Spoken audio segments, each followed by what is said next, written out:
Kamusta mga tol? Boy, pump fake breakdown. Stepon Castle, parang Pinoy bara-bara style yung diskarte, no? Malakas pa dumipensa, bay tirahin na natin yan. Pero bago yan, at tsara muna tayo. Focus lang sa goal.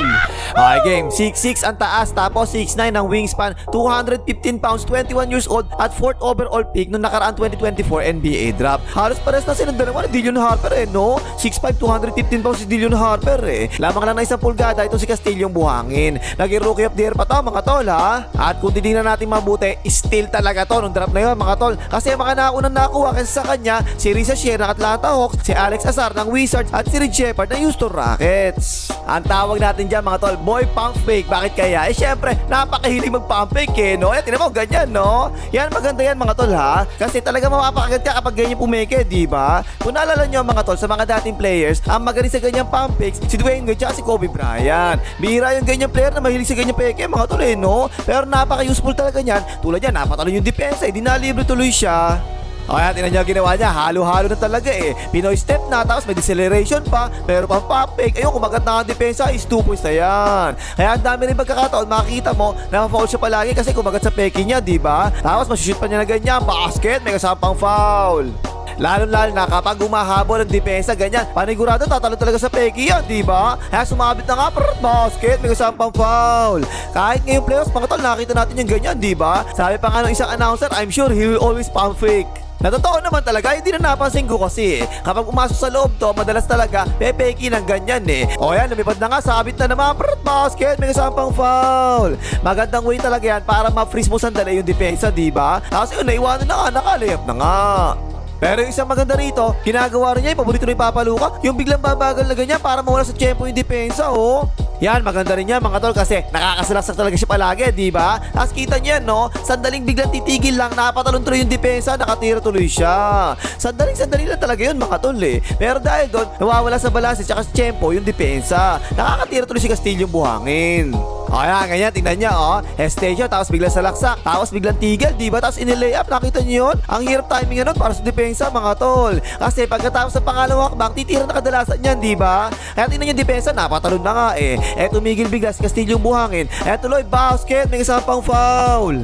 Lagi siya nakakasalaksak kasi explosive ang first step niya si Castillo buhangin Pero para sa 6'6, mabilis talaga yan Dak! O yan, ganyan, tingnan niya napatangalan sandali, depensa, nakabuel na nga tuloy si Castillo buhangin, dak! Yan mga tol, yung isa pang armas niya no? Combo guard ang nilalaro nito, kaya nagpo-point guard din siya paminsan-minsan. Tapos sasalaksak siya na mabilis na ganyan tabi dyan tol, dak! Diba isa, niskrinan siya sa ibabaw, narito ang depensa, tingnan niyo, buelo, lakas dak! Kapag medyo malaki, napatao sa kanya, naku po, kaya talaga niya iwanan ganyan dak! Simpleng picker lang na ganyan sa ibabaw, kaya talaga niya maiwanan ng depensa Mabilis na, matigas pa yung dribble. Ayan na nga, dak! Ay, like mo nga, ka, ano na? Kanina ka pa nanonood, tigas na mukha mo, hindi ka pa rin nag-like. Mag-like ka na! Yan pa yung isang maganda rito mga tol no? Athletic talaga to. Kung dumaktak to, sagad talaga. Ganyan dak! Almost 40 inches vertical leap mga tol. Kaya itong mga gatong dak sa laro pa niya actually ginagawa dak! Again, ayan yung explosiveness mga tol no? Tapos sinabayan pa nga sa ere, pero iniwas pa nga yung bola tsaka dinakdak, nice naman. Hindi naman siya kagaya ni Vince Carter mga tol, hindi ganun Pero kapag nakakadakdak ka ng ganyan sa laro mismo, above average talaga yung ganyan.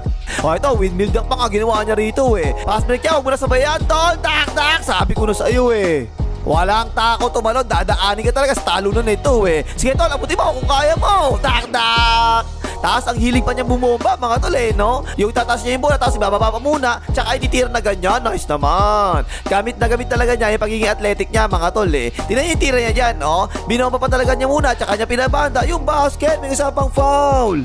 Minsan nga parang alanganin ni tuloy, tulad niya, tingnan mo, ganyan Pero binomba pa muna, ayun, nakatira pa nga, sikip na Kung kaya niyong gayaan yan mga tol, talagang gawin niya kasi ang hirap mo tatain yung ganyan tira Iniiwas muna yung bola bago itira Ganyan din ako dati nung kabataan ko mga tol Bumabomba ako palagi, tapos iniipon ko yung tubig sa balde, tsaka ako naliligo Kaya kung napansin nyo ba mga tol, meron pagkabara-bara, Pinoy style talaga yung atake niya no? Ganyan bakaw sa pansitan. Minsan naman may control talaga minsan wala talaga Ang atake niya, bara-bara talaga Yung basta papasok ako sa loob, tsaka ititira ko yung bola, bahala si Batman kung papasok ba yan o hindi. Nakakapanood naman siguro kayo sa mga liga sa atin mga tol no? Ayan, ganyan, tingnan nyo, parang ganyan-ganyan mga galawan dun Minsan tuloy, wala na sa forma yung tira no? Basta maiba to na lang, tsaka makitira na lang minsan At eto talaga yung kailangan niya i-workout mga tol kasi magaling talaga siya sumalaksak, diba? Pero minsan talaga alanganin yung tira pagka salaksak niya, hindi wala din. Kasi nga parang bara-bara style pa sa ngayon Pero for sure, mag-i-improve pa yan kasi pangalawang taon pa lang naman ito si Castillo Buhangin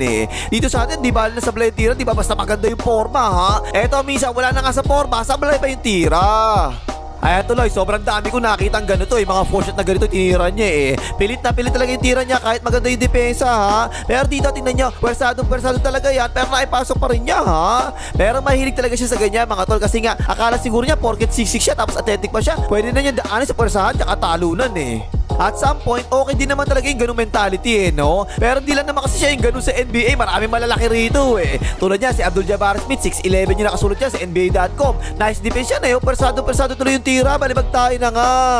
Pero gusto ko yun mga tol ha, na talagang ginagamit niya yung laki niya tsaka yung lakas ng katawan niya. 6'6", 215 pounds to na guard si Barnes yung tumatao sa kanya, 6'8", 237 pounds yan. Mas malaki tsaka mas mabigat sa kanya yan ha. Pero pinwersa lang yan, lakas Isa siya sa mga guards na talagang kaya mamwersa Kaya nga minsan nagmumukhang bara-bara style kasi nga namamwersa siya palagi. O kaya tingnan nyo, namwersa siya dyan. Tasik si AJ Mitchell no? Tatlo yung nakasol dyan pero diretso pa rin, nakalayap na nga. Pero tingnan nyo to mga tol ha, namwersa siya dito pero kita nyo, dyan siya tumira sa malapit no? Meron talaga siya tira dyan sa short jumper mga tol ha. Yan yung sinasabi ko last time na wala pa si Boy Layup Dylan Harper.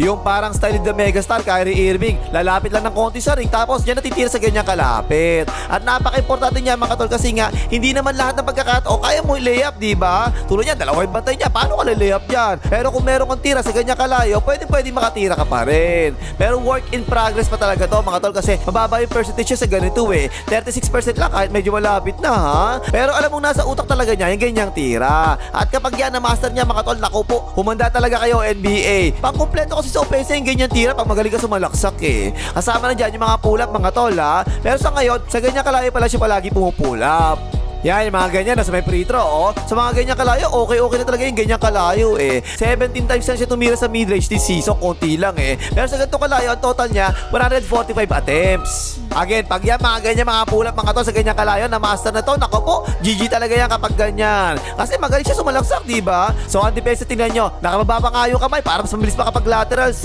kung magaling siya sa mga ganitong pull-up, paano na? Mas makakasalaksak siya kapag ganun, diba? Kailangan kasi siya digitan ng depensa kasi may pull-up siya Kaya importante na may tira talaga kahit short range lang para yung depensa hindi ka madadaya ng depensa. Sa 3 points naman mga to, sa ngayon ha, 33.2% lang siya sa 3 points. Marami pa ang pagkakataon, nakita natin kahit nung playoffs, diba? Pinapabayaan talaga siya tumira ng 3 points Sa left corner, ang baba, 3 out of 24 lang, 12.5% lang, napakababa. Sa left wing naman, 24 out of 70, 34.3%. Sa ibabaw naman, 15 out of 53, 28.3%. Sa right wing naman, 22 out of 63, 34.9%. At sa right corner naman, dito yung pinakamataas niya, 17 out of 34 siya rito, 50%. Tapos sa dribble mga tol, hindi to masyado maka-crossover ha. Bihira ko lang actually nakita na nag-crossover siya kasi nga diba, dinadaan niya kadalasan sa puwersahan Ginagamit niya palagi yung lakas ng katawan niya imbis na mag-crossover Ang mas madalas niya gamitin, eto, yung spin move na ganito kasi sa crossover. Na mas bagay naman talaga sa style niya, diba kasi nga namumuwersa siya Nakaka-change pa rin siya ng direction kahit namumuwersa siya. Kaya parang ganyan, tingnan mo, nag-a-anticipate ng bunggo yung depensa, diba? Pero bigla siya pumiyat, nakalusot tuloy siya Tapos masibag pa to sa offensive rebounds mga tol, kadalasan pa nga napuputang pa nga niya ng ganyan Si Joshua Evangelista ng New York Knicks, one of the best rebounding guards sa NBA yon ha. 1.4 offensive rebounds per game yung nakukuha nun. Ganon din mismo ang average ni Castillo Buhangin mga tol 1.4 offensive rebounds per game din yung nakukuha niya. Talagang gamit na gamit niya yung pagiging tall guard niya, diba? Tsaka yung nagsisisim niya Kahit nga nung NBA Finals nung game 4 nakita nyo, diba? Naka-offensive rebound siya sa crucial, na-foul pa nga siya at naipasok pa niya yung dalawang free throw niya, kaya naman pa nga yung Spurs. At saka yung depensa nito, okay na okay talaga no? Kita nyo naman, diba? Kahit itong playoffs, kadalasan talaga siya ang tumatao sa main scorer ng kalaban Kaya tingin ko, magiging star margarin din talaga tong batang to sa future Legit kasi two-way player talaga tong batang to Yan yung ganyan ginagawa niya ganyan no? Hinaharas niya, nagbababa ng bola, diba? Tapos maagawan niya ng candy ng ganyan, tapos dak-dak na, ilang beses ko actually nakita yan Ata, perfect example ta mga tol Natapikan niya sa likod yung anak na Lebron, diba? Tapo ng sabaw, tapos naipasa sa kanya yung bola, tapos kinalabaw niya yung depensa, tapos may konting deceleration acceleration pa ka, nice naman. At malaki na rin kagad yung na-improve niya sa assist mga tol ha. Nung rookie season niya, 4.1 assist per game lang yun nagagawa niya. Pero itong second year niya, 7.4 assist per game na ha. Pero at the same time, tumaas din yung turnovers niya. Naging 3.2 turnovers per game na. Yan yung turnovers, ako po, kailangan talaga pagtunan niya ng pansin dyan mga tol. Kasi naalala niyo laban sa OKC ha. First 2 games ton, 11 turnovers, tsaka 9 turnovers, ang dami. So ayun mga tol no, tingin ko, legit talagang two-way player to si Castillo Buhangin. Pero mas advanced na version to kaysa kay Boy Layup Dillon Harper. Si Boy Layup Dillon Harper kasi mga tol, talagang mahilig sa laksak tsaka mga layup, diba? Pero eto, meron tong tira sa short range eh. At mas malakas yung mga tawa kaysa kay Dillon Harper. Pero pareho sila mga tol, no, na minsan, wala talaga sa forma yung tira at persado masyado yung tira eh. Pero syempre, mag-i-improve pa talaga yan kasi nga, bata pa tong mga to, 21 years old pa lang eh. Tingin ko ang pwede mangyari dito sa future mga tol, parang si Jimmy Butler, diba? 6'6 din yun na malakas mamuwersa at saka dumipensa at hindi ganun ka-consistent sa 3 points. Pero okay naman yung tira sa short range. Ang wish ko lang, wag sana siya mapunta sa Warriors kagaya ni Jimmy Butler, diba? Kasi gagawin siya power forward doon kahit na ang best position talaga niya, point guard o kaya shooting guard. Okay, pakimakas, malike, makita ni Coach Kerr.